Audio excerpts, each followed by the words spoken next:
So there I was, standing in the hallway of the Galactic Military Academy, watching my fellow cadets place bets on whether I'd survive the next 30 minutes. Not whether I'd succeed. Mind you, whether I'd survive. Real confidence booster. That. The subject of all this cheerful speculation was the Corvanian escape chamber, a gleaming metal monstrosity that squatted in the center of Training Base 7 like a chrome tumor. According to Academy legend, no cadet had ever escaped it in under 10 minutes. The current record holder was some hotshot from Rigel Prime who managed it in 8 minutes and 43 seconds, and they still talked about him like he'd invented faster-than-light travel.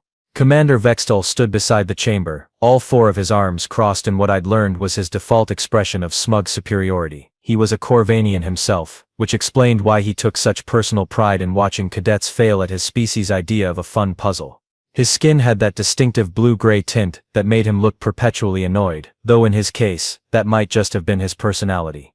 Cadet Martinez, he announced, somehow managing to make my name sound like a communicable disease. You have 30 minutes to escape the chamber. This is considered generous, given your species' documented limitations in spatial reasoning and technological adaptation.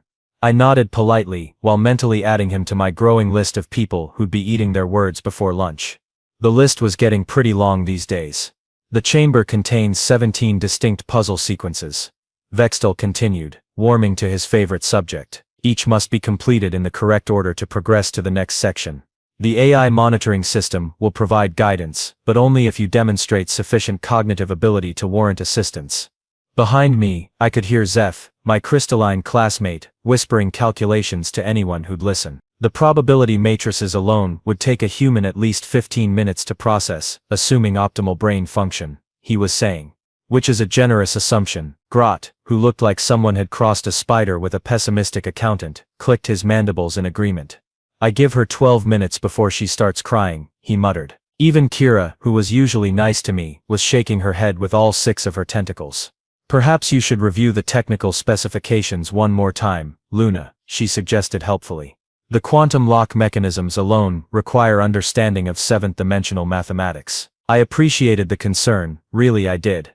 But here's the thing about humans, that the rest of the galaxy never quite seemed to grasp: we don't actually need to understand how something works to break it. Thanks for the pep talk, everyone, I said, cracking my knuckles in a way that made several aliens step back nervously. But I think I've got this. Commander Vextel's 4 eyes narrowed. Very well, Cadet. Your 30 minutes begin when you enter the chamber. Try not to trigger the emergency medical protocols on your way out. The betting pool was up to 50 credits against me by the time I stepped up to the chamber door. I could have been offended, but honestly, 50 credits was pretty good odds. I was almost tempted to bet against myself. Almost.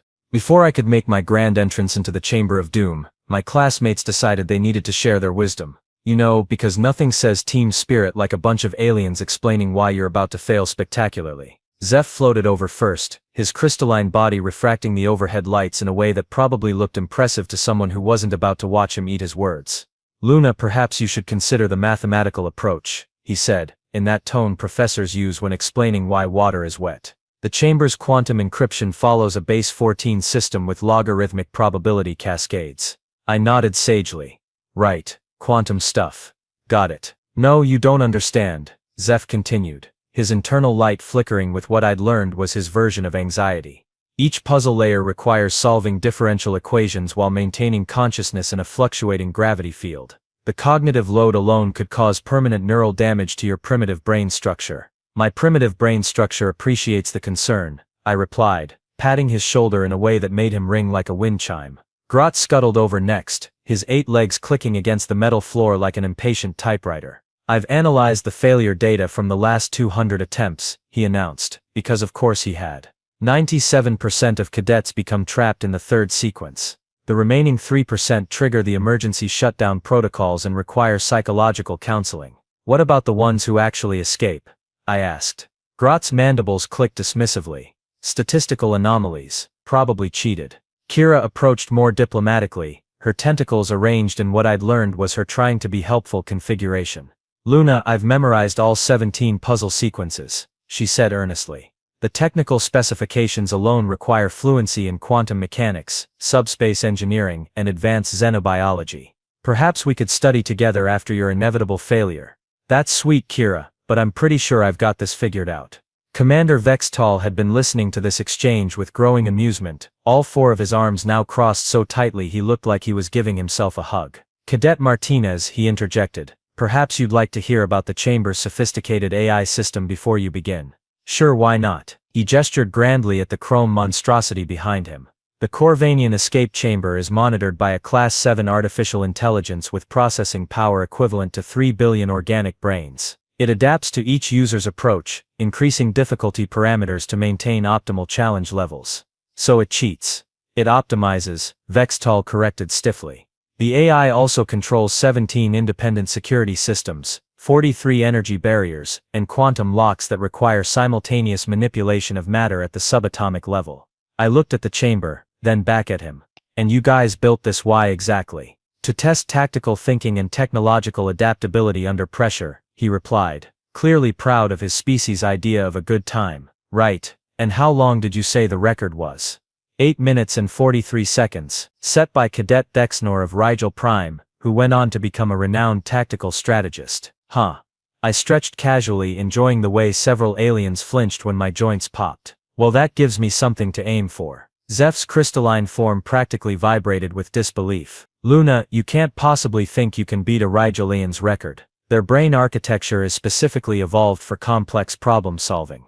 They have 7 distinct processing centers and can calculate probability matrices in real time. Yeah, but do they know how to break stuff? The question hung in the air like a bad smell. My classmates exchanged glances that roughly translated to the human has finally lost it completely. Commander Vextall's expression shifted from smug to mildly concerned. Cadet Martinez, I should remind you that deliberately damaging Academy property results in immediate expulsion and a rather substantial fine. Who said anything about deliberately? I grinned and cracked my knuckles again. Sometimes things just break when humans are around. We're like that. The betting pool had reached 75 credits against me by the time I finished stretching. I was starting to feel a little insulted by the lack of faith, but then again they were about to learn why humans had a reputation for being unpredictable. Or as we preferred to call it, creative.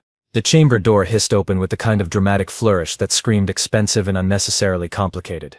I stepped inside and immediately understood why this thing had such a reputation. The interior looked like someone had taken a spaceship's bridge, a mad scientist laboratory, and a disco ball, then thrown them all into a blender set to intimidate. Holographic displays flickered to life around me, showing what looked like star charts mixed with mathematical equations that would have made Einstein weep.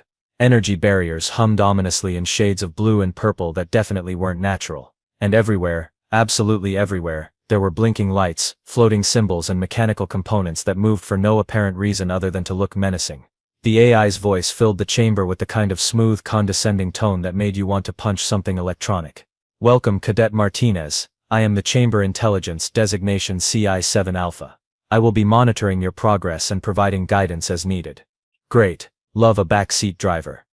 Before we begin, please note that this chamber is equipped with 43 distinct security systems, 17 puzzle sequences, and quantum-locked barriers that require precise manipulation of subatomic particles. Do you require a preliminary explanation of the fundamental physics involved? I was already walking toward the first section, which featured a floating array of geometric shapes that were rotating, pulsing, and generally doing their best impression of a migraine. Nah, I'm good. Very well. Your 30-minute timer begins now. The first sequence requires you to arrange the holographic matrices in accordance with the Corvanian prime theorem, while maintaining stable energy flow through the quantum resonance channels. The shapes were pretty, I'll give them that. They floated in perfect formation, each one glowing with its own internal light and spinning at precisely calculated intervals. According to the holographic display helpfully appearing in front of me, I was supposed to solve for x in an equation that looked like it had been written by someone having a stroke. From outside the chamber, I could hear Zeph providing commentary. The opening sequence alone typically takes 4 to 6 minutes. Cadet Martinez will need to calculate the harmonic frequencies while accounting for quantum fluctuation variables. I walked up to the nearest floating shape, which looked sort of like a cube that had been turned inside out and then argued with by a mathematician. Instead of studying the equation, I reached out and poked it. The shape immediately stopped spinning and made a noise like a confused computer. Cadet Martinez, the AI said, and I could swear it sounded slightly strained, that is not the intended solution method. But did it work? There was a pause. The sequence parameters have been altered. The other shapes were still spinning, but now they were doing it in a noticeably less confident way. I poked the next one. It also stopped and beeped unhappily. The third one I actually picked up, which made the AI emit what sounded suspiciously like a digital sigh. "This is highly irregular," it announced. "Yeah, I get that a lot." Outside I could hear Grot's mandibles clicking rapidly. "What is she doing?" "The resonance patterns are completely destabilized." I had managed to collect 3 of the floating shapes, and was now juggling them while the remaining ones spun around me like confused fireflies. The holographic equation was flashing red and making distressed beeping sounds. "Perhaps," the AI suggested with the kind of patience usually reserved for small children and the mentally unstable, "you would prefer to approach this puzzle using traditional mathematical analysis." Traditional's overrated. I caught all 3 shapes in one hand, and looked around for somewhere to put them. There was a pedestal in the corner that looked promising, so I strolled over and deposited them there. Immediately, every light in the chamber turned green, and a section of the wall slid away to reveal the next area. The silence from outside the chamber was deafening. "Well," the AI said finally, "that was efficient. Thanks. What's next?" The second section looked even more complicated than the first. Energy barriers crisscrossed the space like a laser light show, and I could see more floating puzzles beyond them. According to the helpful display that popped up, I was supposed to modulate my biosignature to match specific frequency patterns that would allow me to pass through the barriers without being disintegrated. "The energy barriers are calibrated to prevent unauthorized passage," the AI explained. "You must synchronize your biological quantum signature with the barrier frequencies using the meditation alcove and consciousness expansion protocols." I looked at the meditation alcove, which was basically a fancy chair surrounded by more blinking lights. Then I looked at the energy barriers, which were humming along about 3 feet off the ground. Or, I said, dropping to my hands and knees, I could just crawl under them. The barriers, it turned out, didn't extend all the way to the floor. "That is not," the AI began. "Not what?" I called out, already halfway across the room. "Not creative problem solving." From outside, I could hear Commander Vextel's voice rising in what might have been panic. "The energy barriers have proximity sensors. They should have detected her approach. Apparently they weren't calibrated for humans crawling around like maintenance workers." Kira observed. I popped up on the other side of the barriers and dusted off my knees. "What's the third puzzle?" The AI was quiet for a long moment. "Processing," it finally said. "Take your time. I'll just be over here not following the rules." 2 minutes and 37 seconds had elapsed on the timer. I was making good time, and I hadn't even started getting creative yet. The third puzzle looked like someone had taken a perfectly good room and decided it needed more floating death traps. Mechanical arms sprouted from the walls at random intervals, each one holding what appeared to be a different torture device disguised as a precision instrument. Energy conduits snaked across the ceiling, crackling with enough electricity to power a small city, and in the center of it all sat a console that looked like it had been designed by a committee of sadistic engineers. The third sequence requires precise manipulation of quantum field generators, while avoiding the automated defense systems, the AI announced, though it sounded less confident than before. "You must calculate the optimal path through the kinetic barriers, while simultaneously solving for the harmonic resonance frequencies of the energy matrix." I studied the mechanical arms, which were waving around like angry robot octopi. Each one moved in a predictable pattern, sweeping across specific areas of the room in timed intervals. The console in the center had about 30 different buttons, switches and dials, all of them blinking in what was probably a very meaningful sequence if you happened to be a Corvanian engineer. "The defense systems are programmed to respond to aggressive movement," the AI continued helpfully. "Sudden motions will trigger immediate countermeasures." "Define sudden," I said, already walking toward the nearest mechanical arm. "Cadet Martinez. I strongly advise against." I grabbed the mechanical arm as it swung past and used it like a subway handle, letting it carry me across half the room before dropping off next to the console. The arm continued its sweep, apparently too confused to register what had just happened. "That was unexpected," the AI admitted. "Humans are like that." I examined the console, which was covered in symbols that looked like they'd been designed by someone with a serious grudge against the concept of simplicity. "So what's this thing supposed to do?" "The console controls the quantum field generators. You must input the correct sequence to stabilize the energy matrix and unlock the next chamber." I looked at the 30 buttons, then at the helpful holographic display showing what appeared to be a mathematical equation written in ancient Corvanian. The symbols were doing that thing where they looked almost familiar but were actually completely incomprehensible, like trying to read a menu in a language that used math instead of words.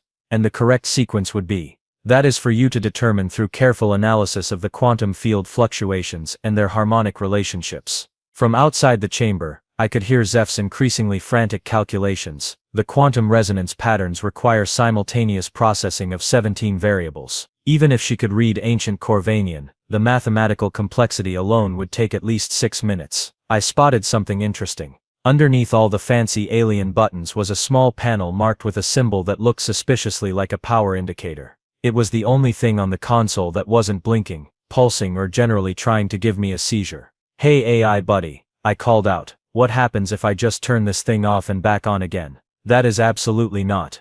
I flipped the power switch. Every light in the room went out. The mechanical arms stopped mid-swing. The energy conduits stopped crackling. For about 5 seconds the chamber was completely silent except for the sound of my own breathing and what might have been the AI having a digital aneurysm. Then everything came back online, but now all the lights were green instead of red, and the mechanical arms were retracting into the walls. "Did that work?" I asked. Another long pause. "The system has reset to default parameters. The chamber is now in maintenance mode." "Cool. Does that mean I can go to the next section?" "Technically, yes." A new doorway opened with the kind of reluctant mechanical grinding that suggested the chamber itself was having second thoughts about this whole situation. Outside, the betting pool had apparently reached critical mass. I could hear coins and credit chips hitting the floor as aliens started having what sounded like nervous breakdowns in 17 different languages. "She turned it off," Grot was saying in the tone of someone announcing the end of the world. "She just turned it off." "That's not even a solution," Zeph protested. "That's just random button pressing." "Percussive maintenance," I called out cheerfully as I headed for the next section. "It's a human specialty." The fourth puzzle was some kind of gravity maze where the floor, walls, and ceiling kept switching places while holographic obstacles tried to knock you into what looked like a pit of very unfriendly energy. The AI explained something about spatial orientation and three-dimensional thinking, but I was already studying the room's architecture. The thing about artificial gravity is that it needs generators, and generators need power conduits. And power conduits, if you know what to look for, are usually hidden behind access panels that are designed to be open for maintenance. Cadet Martinez, this puzzle requires you to navigate the shifting gravitational fields while maintaining spatial awareness in 3 dimensions. The holographic obstacles are programmed to respond to your movement patterns, and I had found the access panel and was already unscrewing it with a coin from my pocket. Inside was exactly what I expected: a bunch of wires, some kind of processing unit, and a manual override switch labeled emergency shutdown in nice simple galactic standard. "What are you doing?" the AI asked, and now it definitely sounded worried. "Emergency maintenance," I replied, flipping the switch. The gravity maze stopped mazing. Everything settled to normal orientation with a series of mechanical clicks, and the holographic obstacles flickered out of existence. The gravitational field generators are not supposed to be manually overridden during testing scenarios. Yeah, but they can be, which is really all that matters. I walked across the now stable floor and waved at the next doorway, which opened with what sounded like a defeated sigh. The fifth puzzle involved some kind of quantum lock that required precise manipulation of subatomic particles through focused mental energy. It looked like a big fancy safe with more dials than a radio station and enough security warnings to stock a small library. I knocked on it. It made a hollow metal sound. "That's not how quantum locks work," the AI said weakly. "How do they work?" "The quantum encryption requires you to visualize specific particle interactions while maintaining harmonic resonance with the lock's consciousness interface." "The lock has consciousness." "It's a metaphor, right?" I knocked on it again, harder this time. Something rattled inside. "Hey, I think something's loose in here. Please do not apply percussive force to the quantum encryption matrix." I gave it a solid thump with my fist. Something inside went click, and the entire front panel swung open like a door. "How did the AI began? Sometimes if you hit things just right, they stop being broken." I peered inside the now open lock. Also, this thing wasn't actually locked. The mechanism was just stuck. That is impossible. The quantum encryption is specifically designed to prevent people from checking if it's actually locked, apparently. The timer read 1 minute and 53 seconds. I was now officially ahead of schedule, and starting to feel a little bad for whoever had programmed this thing. Behind me I could hear the sound of aliens having what appeared to be collective nervous breakdowns. "She's not solving the puzzles," Commander Vextel was saying in a voice that suggested his worldview was undergoing rapid and unwelcome revision. "She's just ignoring them."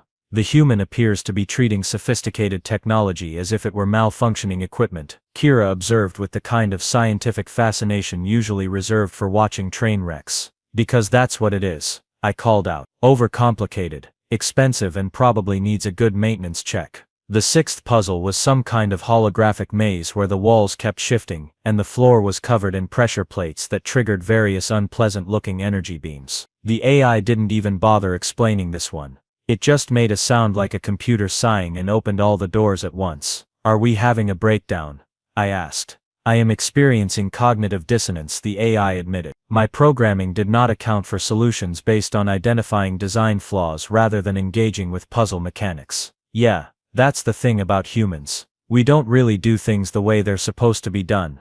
I am beginning to understand this. The 7th through 16th puzzles fell in rapid succession. I unplugged things, flipped switches, knocked on walls that turned out to be holographic, and generally treated the entire chamber like a piece of equipment that needed troubleshooting, rather than a sophisticated test of intelligence. By the time I reached the final chamber, the timer read 1 minute and 58 seconds, and I was pretty sure the AI was having what could charitably be called an existential crisis. The final puzzle, it said in the tone of someone announcing their own funeral, requires you to synthesize all previous knowledge into a comprehensive solution that demonstrates mastery of quantum mechanics, spatial reasoning, and technological integration. I looked around the final chamber. It was basically a big room with a fancy door on the far side, and a lot of impressive-looking equipment that was probably designed to make the whole thing seem more complicated than it actually was. Or I said, studying the door, I could just figure out how to open that door. That door is secured with 17 different locking mechanisms, each requiring a separate solution key derived from the previous puzzle sequences. Right. I walked over to examine the door more closely. It was impressive, I'll give it that. Lots of glowing bits and mechanical components that moved in precise, intimidating patterns. But here's the thing about doors. I grabbed the handle and pulled. It was unlocked. The door mechanisms are supposed to engage automatically when the AI began. When what? When someone doesn't just check if it's open first. 2 minutes and 4 seconds. I had beaten the previous record by more than 6.5 minutes, and I was pretty sure I'd given an AI a nervous breakdown in the process. But I wasn't done yet. The door stood there looking smug and secure, covered in enough blinking lights and mechanical gewgaws to make a Christmas tree jealous. I had my hand on the handle, ready to complete what was shaping up to be the most anticlimactic escape in Academy history, when something made me pause. Call it intuition. Call it paranoia. Call it the result of growing up in a species that survived by being suspicious of things that seemed too easy. But something about this door felt wrong. AI, I said, not moving my hand from the handle. This door is unlocked, right? The door will open when the proper exit sequence has been completed, the AI replied, and there was something in its digital tone that sounded almost relieved, like it was finally back on familiar ground. That's not what I asked. I asked if it's unlocked. A pause.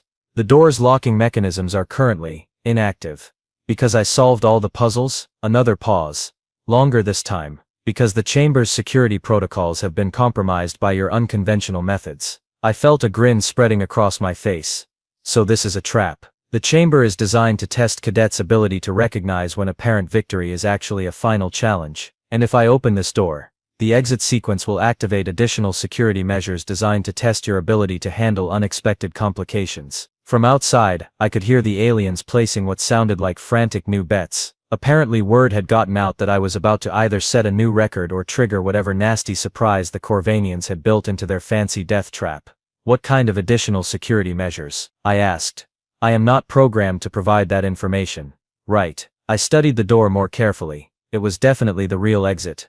I could see the corridor beyond through the small window at the top. But the frame around it was reinforced with enough metal to stop a small asteroid, and there were energy conduits running along the edges that were practically humming with contained power. The thing about traps is that they only work if you do what they expect you to do, and the Corvanians, bless their four-armed hearts, expected everyone to either solve their puzzles the hard way or open the door and face whatever nasty surprise they'd programmed. They probably hadn't considered the possibility that someone might just ignore the door entirely. I walked over to the wall next to the door and knocked on it experimentally. It made a different sound than the door.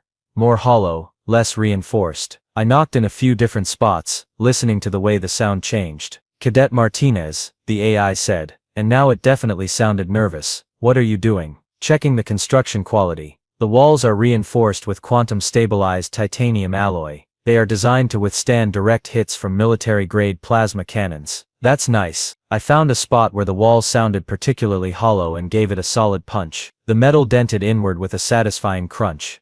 But did you guys reinforce the internal supports? The internal supports are constructed to galactic military specifications for. I hit the wall again harder this time. The dent got bigger, and I could hear something creaking behind the metal plating. Oh, this is not good. Grott's voice drifted in from outside. She's not going to open the door. She's going to go through the wall. That's impossible, Zeph protested. The structural integrity calculations alone. I hit the wall a third time, and something inside definitely gave way. A hairline crack appeared along the edge of the metal panel, and I could feel air moving through it. The walls are not designed to be exit points, the AI announced, and it was starting to sound distinctly panicked. Please use the designated door. Yeah, but here's the thing about walls, I said, stepping back to get a better angle for my next punch. They're only as strong as the guy who built them. And that guy was probably thinking about plasma cannons, not someone punching them from the inside. I took a deep breath, planted my feet, and put everything I had into the next hit. The metal panel buckled inward with a screech of tortured alloy, and suddenly I was looking at a gap big enough to stick my arm through. This is highly irregular, the AI protested. So I keep hearing. I grabbed the edges of the hole and started pulling. The metal was tough, but it had been designed to resist force from the outside, not someone tearing it apart from the inside. Each piece I pulled away made the next piece easier to remove. From outside, I could hear what sounded like every alarm in the academy going off at once. Klaxons wailed, lights flashed, and over it all, Commander Vextal's voice rose in what might have been the Corvanian equivalent of profanity. She's dismantling the chamber, he was shouting. The structural integrity is compromised. The quantum containment fields are destabilizing. Should we stop her? Kira asked. With what? Grott replied. She's inside a reinforced chamber that's designed to be inescapable. I had managed to tear a hole big enough to crawl through, but crawling seemed undignified after coming this far. Instead, I braced my feet against the door behind me, and pushed against the edges of the hole with both hands. The metal groaned, protested, and then gave way all at once. The entire section of wall came away in my hands like I was peeling open a very expensive, very complicated tin can. Alarms were going off everywhere now. Emergency lighting bathed the training bay in angry red strobes, and I could see maintenance crews running around outside looking like they were trying to decide between putting out a fire and calling for backup. The chamber's quantum containment matrix is failing, the AI announced, and it sounded genuinely distressed now. Structural collapse is imminent. Emergency evacuation protocols are now in effect. Relax, I called out, stepping through my improvised exit while carefully avoiding the jagged edges. It's just a hole in the wall. The rest of your fancy chamber is fine. I emerged into the training bay covered in metal dust and small pieces of what had probably been very expensive quantum-stabilized titanium alloy. The timer on the wall read 2 minutes and 11 seconds. The silence that greeted me was the kind of absolute quiet that usually preceded either spontaneous applause or someone calling security. Commander Vextal stood frozen in the middle of the room, all 4 of his arms hanging at his sides, staring at the gaping hole in his species' pride and joy, like he was watching his own funeral. Around him my classmates had arranged themselves in a rough semicircle, and every single one of them was looking at me like I'd just violated several laws of physics. Which, to be fair, I probably had. So I said, brushing metal dust off my uniform, "Do I pass?" The betting pool had apparently reached the point where aliens were just throwing money in the air and walking away. Credit chips rained down around us like very expensive confetti, and somewhere in the distance, I could hear what sounded like maintenance crews arguing about who was going to explain this to the Academy administration.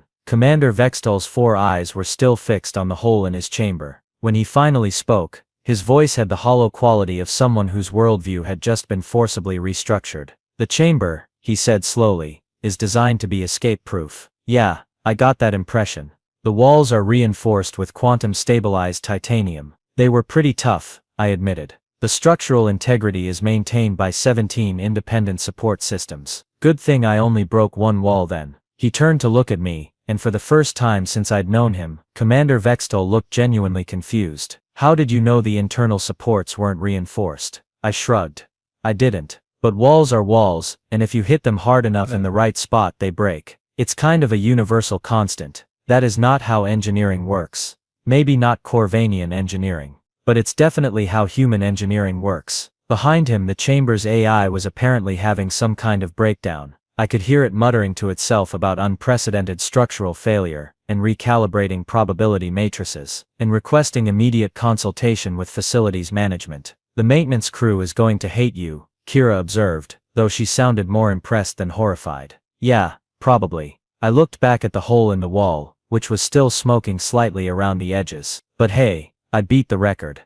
The next few minutes were what you might charitably call organized chaos, or what you might more accurately call a bureaucratic meltdown of epic proportions. First came the maintenance crews, who took one look at the gaping hole in the chamber wall, and immediately started arguing about whether this fell under routine maintenance, structural damage, or active Deathworlder.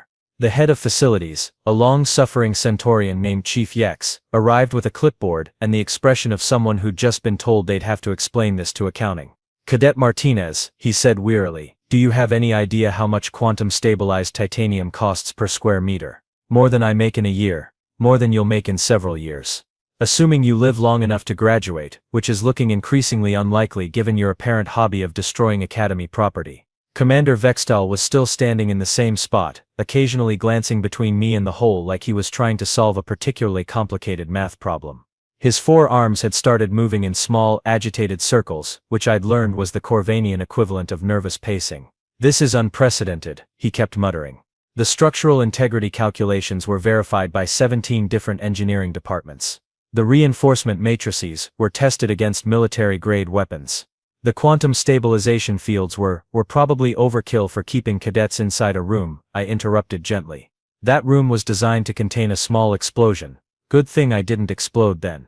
The Academy's medical team arrived next, apparently under the impression that anyone who'd just punched through a military-grade wall must be suffering from some kind of traumatic injury. When they discovered that I was completely unharmed, except for some scraped knuckles and a uniform full of metal dust, they started taking measurements and running scans like I was some kind of exotic specimen.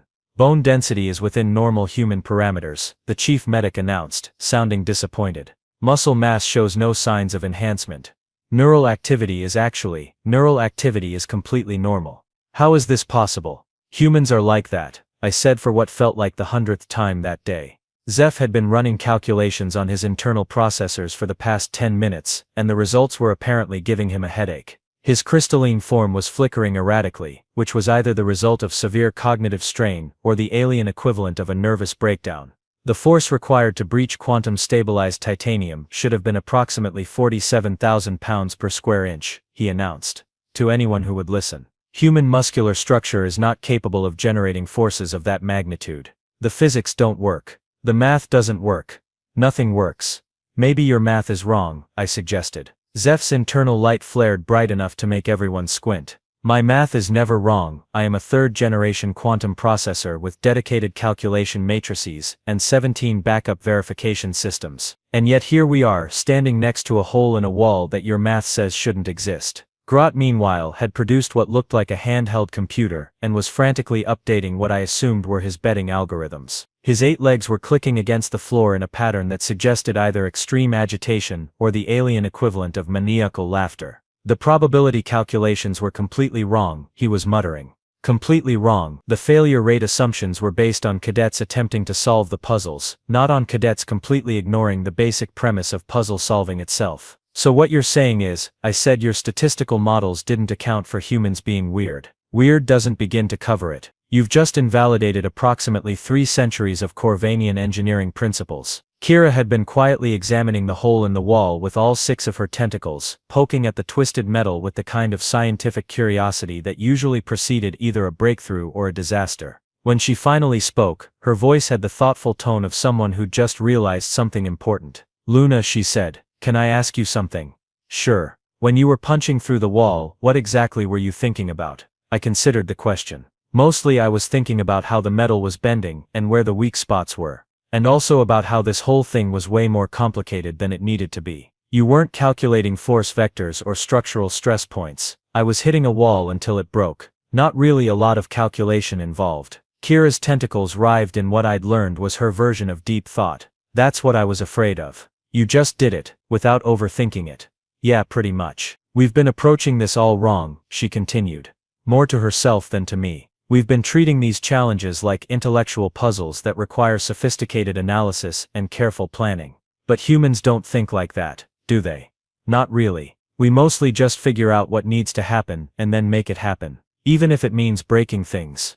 Especially if it means breaking things. Commander Vextal had apparently been listening to this conversation because he suddenly straightened up and fixed me with all four of his eyes in a way that suggested he was about to say something important. Cadet Martinez, he said formally, I need to ask you an official question.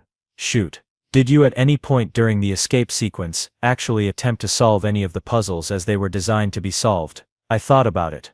Not really. I mean, I looked at them, but mostly I was just trying to figure out how to get past them without doing all the complicated stuff. And you succeeded by treating sophisticated technological systems as if they were, what exactly? Broken equipment that needed fixing, or in the case of the wall, solid obstacles that needed removing. Vextal was quiet for a long moment. When he spoke again, his voice had a strange quality to it, like he was announcing something he didn't quite believe himself. Cadet Martinez, you have achieved the fastest escape time in the history of the Corvanian escape chamber. You have also caused the most property damage in the history of the Corvanian escape chamber. You have forced us to reconsider fundamental assumptions about problem solving, engineering design, and the basic principles of logical thinking. Is that good or bad? I honestly don't know anymore. He looked back at the hole in the wall, then at me, then at the hole again. What I do know is that you've just proven that 3 centuries of Corvanian tactical doctrine might be based on the assumption that everyone thinks like a Corvanian. And that's a problem. It is if we ever have to fight humans. Chief Yex looked up from his clipboard with the expression of someone who just realized they had a much bigger problem than property damage. Commander, are you suggesting that human military tactics might be similarly unconventional? I'm suggesting, Vextal said slowly, that if humans approach warfare the way Cadet Martinez approaches escape rooms, then every tactical manual in the galaxy might need to be rewritten. The implications of this statement seemed to sink in gradually. Zeph's flickering intensified. Grott's clicking accelerated to the point where it sounded like machine gun fire. Kira's tentacles started moving in patterns that probably meant something in her native language but looked like panic to me. So I said, trying to lighten the mood, does this mean I pass the course? Commander Vextal looked at me for a long moment, then at the hole in the wall, then back at me. Cadet Martinez, he said finally. You have fundamentally altered my understanding of tactical thinking. You have destroyed expensive academy property. You have caused what I can only describe as an existential crisis among the faculty. And you have done all of this in just over 2 minutes. That's still not an answer to my question. You pass. With honors. And with a very large bill for structural repairs. The maintenance crews were still arguing about the hole, but now their discussion had shifted from how do we fix this, to how do we prevent this from happening again. Chief Yex was making notes that looked suspiciously like security recommendations, and the medical team had started a betting pool on whether human bone density was somehow variable depending on circumstances. As for the betting pool about my escape attempt, well, let's just say that Grott was going to be eating well for the next few months. Apparently being the only one to bet on complete structural failure had made him very popular with the Academy's bookmakers. The AI meanwhile had apparently recovered from its breakdown and was now broadcasting a continuous stream of maintenance requests, security recommendations, and what sounded like philosophical questions about the nature of problem solving. I am updating my behavioral prediction algorithms, it announced to anyone within range. Previous models assumed rational actors operating within established logical frameworks. New models must account for the possibility of completely irrational actors achieving optimal outcomes through methods that violate basic principles of cause and effect. That's a little harsh, I protested. I was being perfectly rational. You punched through a wall instead of opening a door. The door was a trap, the wall wasn't. That is, the AI paused for a long moment. That is actually a valid tactical assessment. I am experiencing cognitive dissonance. Welcome to dealing with humans. Commander Vextal said wearily. I recommend updating your philosophical subroutines while you're at it. As the crowd began to disperse and the maintenance crews started measuring the hole for repairs, I found myself standing alone in front of what had been the most feared training device in the academy. The Corvanian escape chamber, terror of generations of cadets, now had a Luna Martinez-shaped hole in its side and a deeply confused AI. Not bad for a day's work. Kira approached as I was brushing the last of the metal dust off my uniform. Luna, she said, can I ask you one more question? Sure, what are you planning to do for your final tactical assessment? I looked at the hole in the wall, then at the chamber's blinking lights, then at the maintenance crews who were still arguing about repair costs. I was thinking about taking the advanced strategic planning course, I said. You know, the one where you have to design a battle plan for defending a space station. Kira's tentacles went very still. And you would approach that how exactly? I grinned. Well, first I'd probably look at the space station's structural blueprints. You know, just to see if there are any weak points that might need reinforcing. Oh no. And then I'd want to test the defensive systems, make sure they're working properly. Sometimes these things have bugs, you know? Oh no. It's going to be great. I bet I can find all sorts of ways to improve the design. Kira backed away slowly, her tentacles waving in what was definitely the alien equivalent of panic. I need to speak with the Academy administration. Immediately. As she hurried off, I took one last look at my handiwork. The hole in the wall was already becoming legendary, I could tell. Cadets were taking pictures. Instructors were making measurements. And somewhere in the Academy's vast bureaucratic machinery, people were probably writing new rules with titles like Prohibition of Percussive Problem Solving and Human-Specific Structural Reinforcement Requirements. But that was a problem for tomorrow. Today I had set a new record, learned that alien over-engineering was just as breakable as human over-engineering, and given an AI an existential crisis, all in a day's work for a Deathworlder cadet, who'd figured out that sometimes the best way to solve a puzzle is to ignore it completely and punch through the wall instead. After all, humans had been doing that sort of thing for millennia. We just usually called it innovation.